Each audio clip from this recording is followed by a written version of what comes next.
Yung dalawang capsules na to, ito yung ating filter machine, Liver Plus and Kidney Pro. Yung ating Liver Plus, sinamahan ng 5 gulay, then meron pang celery and milk thistle. So yan, pag binili mo ito ng separate, lalo na itong milk thistle, ang mahal niya, nasa 3,000 plus yan.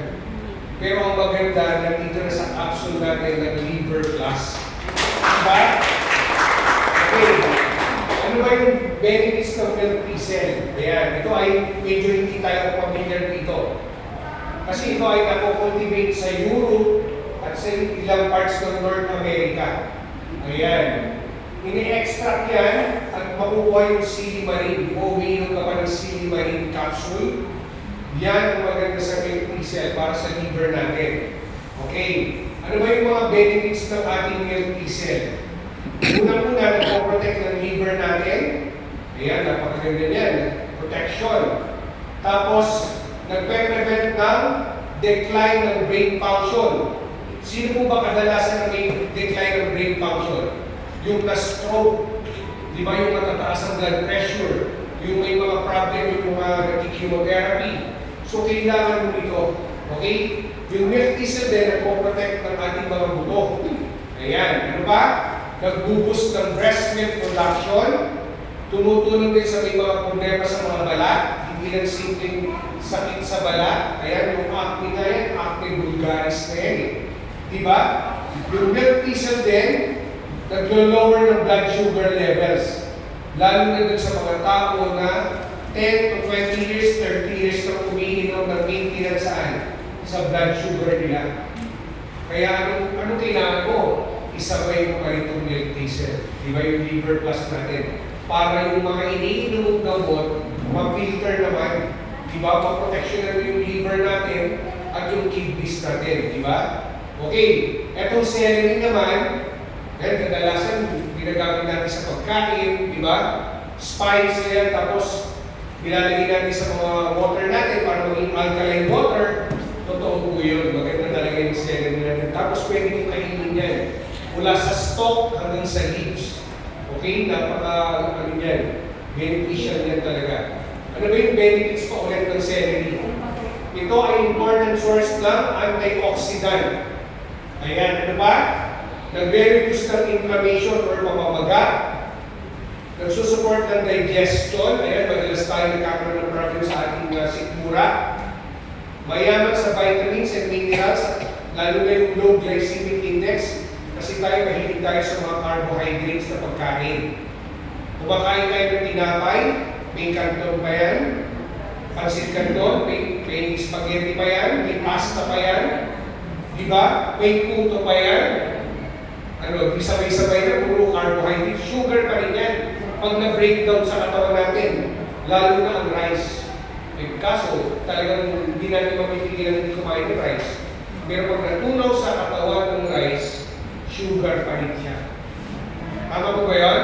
Kaya yung mga diabetic, anong ginagawa sa rice na kinakain nila? Tasang-tasa. Kasi hindi pwedeng sumobra kung maraming kanin kasi mag-shoot talaga yung sugar ng mga pasyente. Kaya ngayon, monitor ang kanin. Kaya pala, gusto mo ba yung gano'n? Yes. Huwag mo nang hintayin. Di ba? Tama po ba yun? Ayan. Alkalizing effect. Ayan. Ano ba?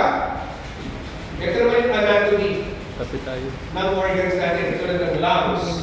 Ayan. Nasa gitna yung heart. Kaya pala may space para sa heart.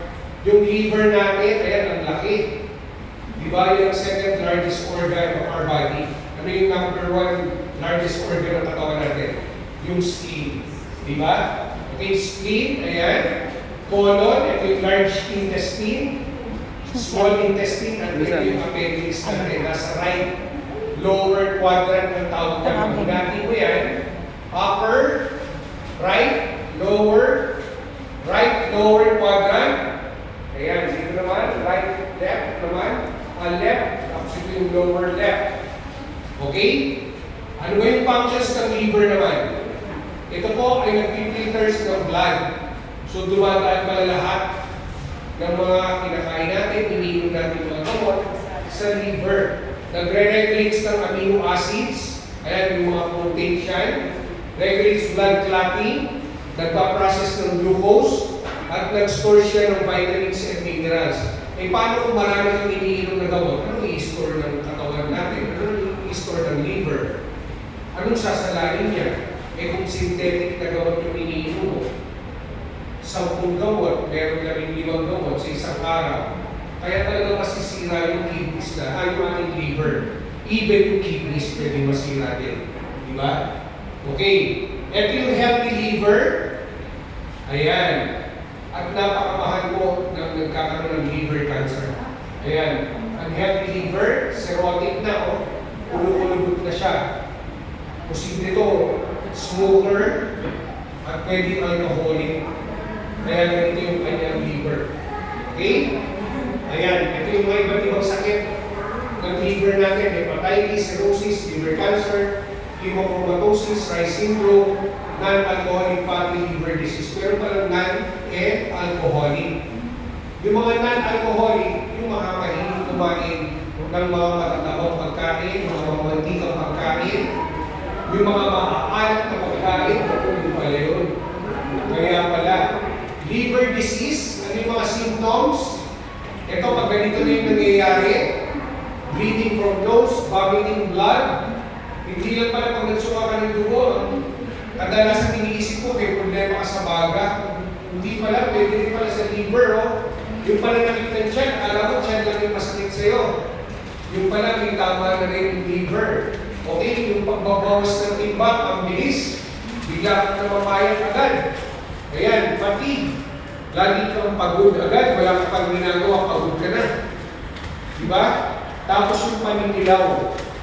Kaya chinecheck agad yung ating mga eyelids kung naninilaw siya. Okay, so last but